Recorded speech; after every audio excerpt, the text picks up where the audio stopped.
the Muslim world is not a threat to the United States. And so begins a special meeting highlighting ways to improve U.S. Islamic relations. The Secretary General of the Organization of the Islamic Conference says many different events tarnish the image of the United States in the eyes of Muslims. The plight of the Palestinians for 60 years, the invasion of Iraq and what happened there, the deception created of the mass destruction, and then what happened, the Abu Ghraib and all the tortures, etc., etc. And of course, Afghanistan, the killing of civilians still going on. All these issues are really contributing to a negative image. Speaking at the U.S. Institute of Peace, the Secretary General said the Palestinian issue is one that resonates deep with Muslims. It is not a secret that the Palestinians have suffered from indignity and injustice over the last 60 years. And that is seen in the Muslim world as is due to the unlimited support given by the United States to Israel.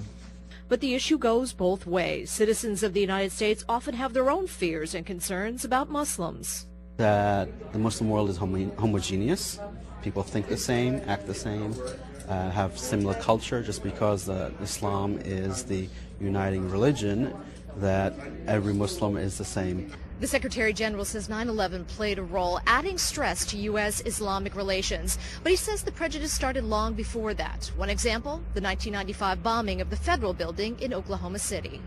Professor Isanoglu says he sees this mindset turning a new corner. He says President Barack Obama's speech to the Muslim world in Cairo earlier this year was a good start.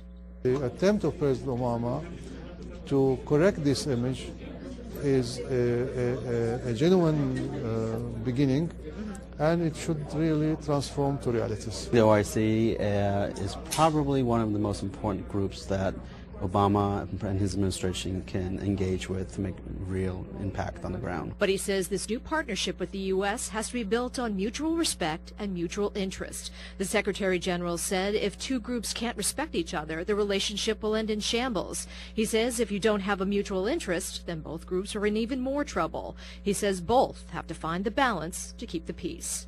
In Washington, I'm Erin Connors for Press TV.